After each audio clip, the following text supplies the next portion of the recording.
Hello Math 1 students. So today we are going to do review part 2 for Math 1 module 1. It follows the MVP curriculum. So let's start with the first problem. Our very first problem is here we have been given the first 4 terms. The sequence is given. The expression given for that we have to figure out what kind of sequence is that. So I told you when something is added or subtracted, that is basically your arithmetic sequence. So you see this part, so that's going to be your arithmetic sequence.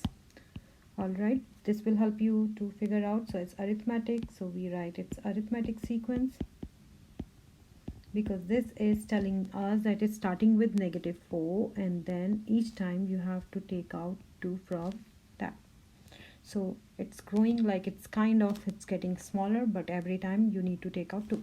So now if it is an arithmetic, so it means we have common difference.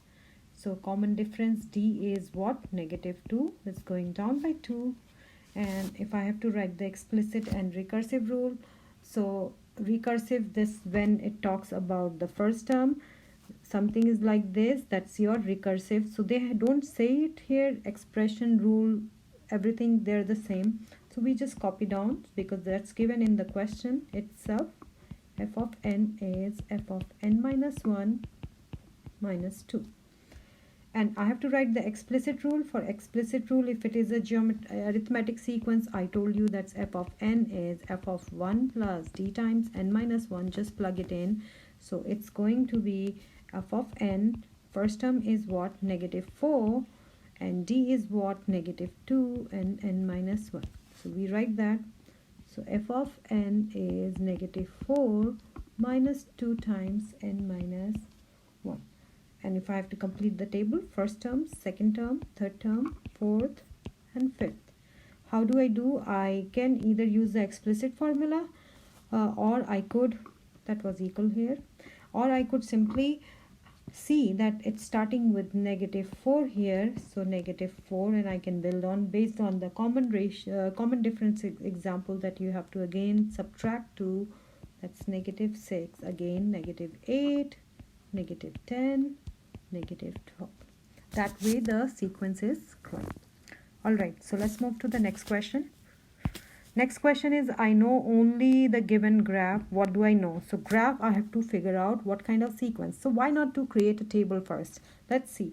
For this one, the x value is 1, y value is 10. So 1, it is 10. For 2, y value is 15. I just write down 2. Now for 3, so let me use different color. For 3, that is 20. Same way 4, that's 25. Then 5, it is 30, and so on. We can keep on going. So we are just reading the points from the graph, and then when I look at it, I see it's just going, and it's getting bigger by a constant speed, like every time 5 is added. That we can assume, see that, observe it. So if it is like growing by a fixed number, it means this is a arithmetic sequence, that I'm sure. And another identity, when you graph the points, you always kind of imagine a straight line passing through that graph. Something like, you don't connect the points, but you imagine that when you visualize, you can see a straight line going through it. And if it's a arithmetic sequence, then it will have a common difference, not the ratio and by what number it's growing. D is 5. Explicit rule, as I told you, the same formula, f of n is f of 1 plus d times n minus 1. I just plug it in, so I get f of n. My first term, that is here, that's 10, and d is what? That's 5 plus 5 times n minus 1. That's my answer. So I would write down f of n is 10 plus 5 times n minus 1. Now recursive rule, how to get the recursive rule? Same way, no matter arithmetic and geometric, you talk about the very first term always, f of 1, that is what? First term is 10, and the second expression is f of n, and f of n minus 1. If it is an geometric, then you multiply by something to this term. But if it is an arithmetic, then you think about what number you're adding. So you're adding 5. That's the answer for question number 2. Let's move to next question. So now here, instead of graph, they gave you a table. From that table you have to figure out what kind of sequence is that. So when I look at it, I don't see that the difference between -3 and 9, 9 and -27, the difference is getting bigger. So looks like when the difference is not the same every time, it means more chances is going to be geometric. Let's imagine, is there a number I multiply to -3, I get 9. When I think about it, I see it's -3. Same way, can it be applied like I multiply 9 by -3? What do I get? I get, so every time I'm just multiplying by -3. Same thing here, I'm multiplying by -3. So the thing is repeated every time. So when you multiply by something, it means it's a geometric sequence. And when it's a geometric, it means it talks about common ratio by the number you're multiplying to grow the sequence. And R in that case is -3. And if I have to write the explicit rule, it's the same way. Explicit rule, let me tell you, when you do a geometric sequence for explicit rule formula kind of thing, we already explored it. Explicit rule, so you, like when you write the explicit rule in arithmetic, what you do, you write f of n, that you write here, you also write f of n minus 1, sorry, f of n, not n minus 1, you do f of 1, and then r to the power n, or sometimes depending on the numbers, you just check which one is fitting into the data. So r to the power n minus 1. So it is going to be between these two, either r to the power n or r to the power n minus 1, where r is the common ratio. So you have to plug in the values, which one you have to actually write the value for f of 1 and r, and f of 1 and r. So you need to know first term and r. So you have to check which one is kind of fitting into this scenario. Mostly it's like this, or you can check the n minus 1 or this one also. Let's check the r first one. So if I just plug in, we can think what it is. You always start with the second one, this formula, okay, n minus 1 formula. So if I follow that, according to that, I would get f of n is, my first term is what? -3, and r is what? Again -3. So now r should be put in parentheses. So okay, let me draw a parenthesis so that you don't forget to draw a parenthesis. -3, and I put n minus 1. I'll check it whether I can use it. If I plug in n as 1, your value is 1, do I get -3? -3 to the 1 minus 1, and what it is, -3 to the power 0, something to the power 0 is 1, and that's -3. Yes, I do see I'm getting. So always try to start with the second formula.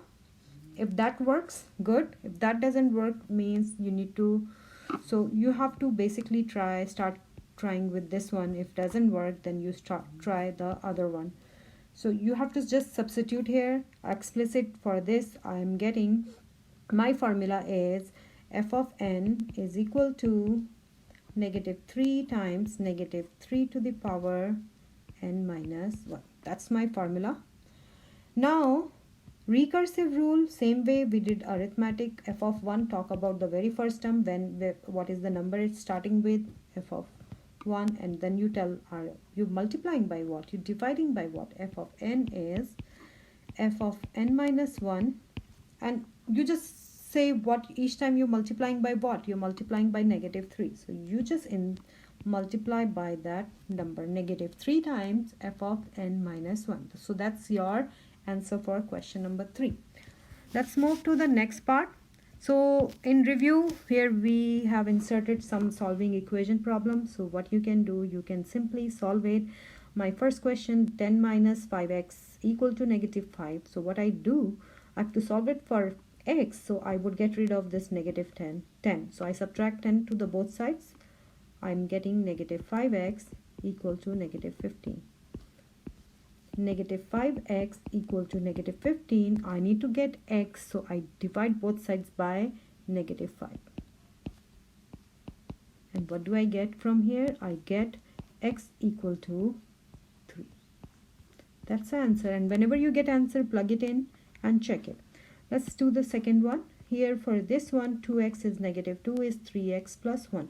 What I would do, up to you, I would do what? I would subtract 2x from both sides. So I have now negative 2 is 3x minus 2x is x plus 1. There could be different ways to start, up to you. And now what I do, subtract 1 from both sides. And when I subtract 1, negative 2 is x plus 1. I subtract 1 from both sides. What I'm getting negative 3 is x, or I can say x is negative 3. That's my answer. You plug it in and you check whether it's correct or not. Alright, so let's move to the next question. Explain what it means for a sequence to be arithmetic and what it means the sequence to be geometric. And what you have to do, you have to give examples and provide clear and complete descriptions of each type of sequence. So here I'm just not going into details, just giving you basic idea. If it is an arithmetic and if it is a geometric, so I will give you an example.